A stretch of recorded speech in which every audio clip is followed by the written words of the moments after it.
Hi, listen up. I'm going to tell you about the best backline that I've used so far in the Great League Remix here with Furret as well as Galarian Corsola as our closer. So what we're going to do is we're going to use the Furret to bait out the Corsola counters such as any dark types or other normal types or other normal types. Simply because those Pokemons do not want to be handled by the Primeape. So we are going to use the Furret to bait those out, and we are going to leave our Galarian Corsola to sweep the end game, as Corsola has extremely good fast move with Astonish, has huge damage with a respectable energy generation as well as a quite comprehensive coverage with Nightshade and Power Gem. Most of the time we will lose simply because of the lead matchup, but I will show you some matchups where even though our lead is bad, we are still able to win the game simply because Furry does tons of damage and Corsola just has so much bulk that it can out spam damage against the opponent. So we have here in the lead, we have Primeape with Karate Chop, Rage Fist and Close Combat, and we are going to see how it works, because as you can see here in the first game, we will be meeting up against a Claydol, a Pokemon that is quite bad for Primeape, especially in the early game, but we are going to swap out into Furret, and as you can see here, we are immediately going to come back to neutral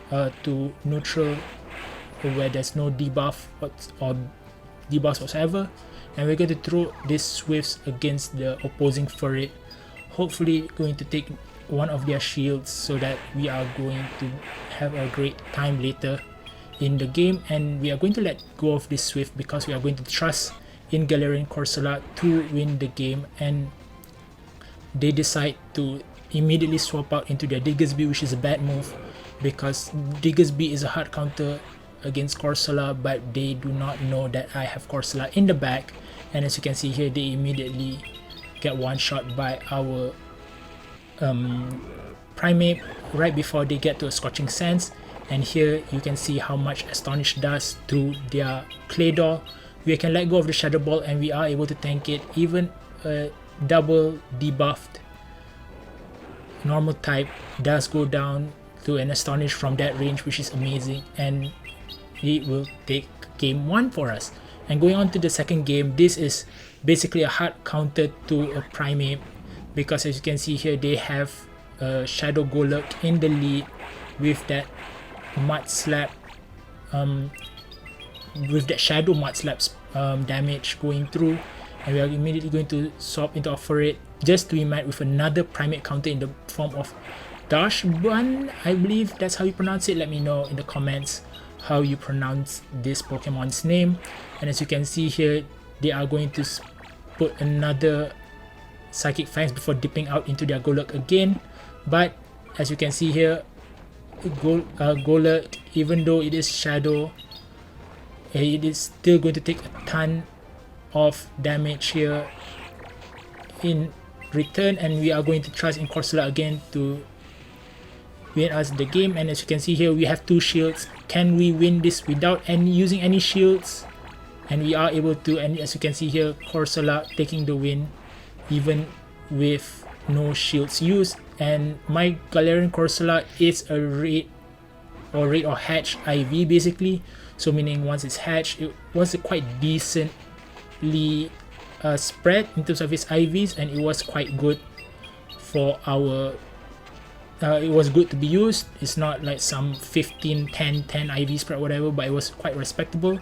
So you don't necessarily need to have the top PvP IV in order to make this work. Galarian Corsola has quite respectable bulk, so we can get away with spending a little bit more IVs on the attack just for the additional damage from Astonish.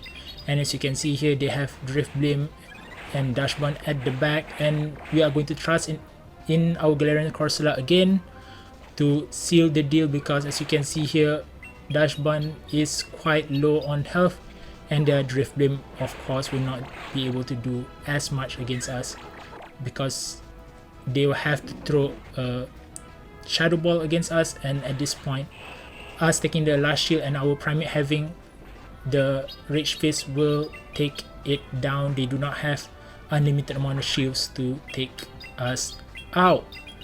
And to the next game, we have a Swampert in the lead.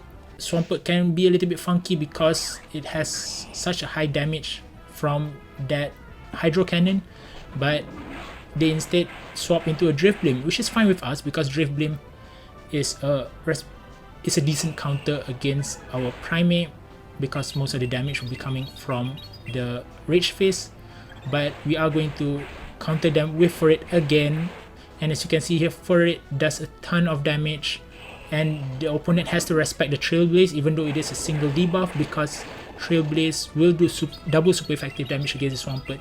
And they tried to farm us down, and as you can see here, it was a big mistake because now with one shield down, we are going to come back in with our Primeape just to take out their last shield, because that is job well done for this Primeape, and our Galarian Corsola will make them quit the battle.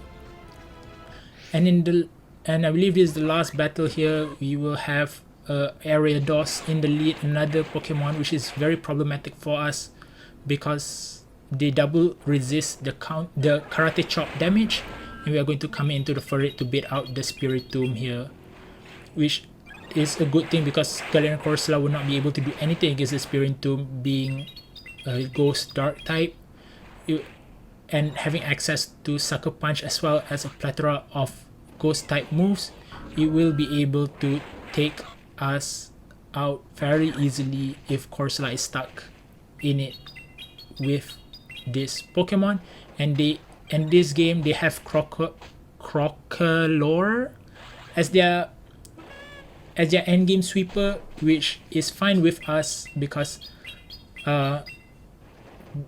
Galarian Corsola does not care about any dark type moves that it might have, such as Crunch, because it is such a tanky boy and it will be able to soak it up. And with that, with no shields on the field, we will be able to take them out. So this is how the best backline that I've seen in Great League Remix so far has worked for me. Let me know how it has worked for you. And with that, that is the end of the video, and I'll see you in the next one.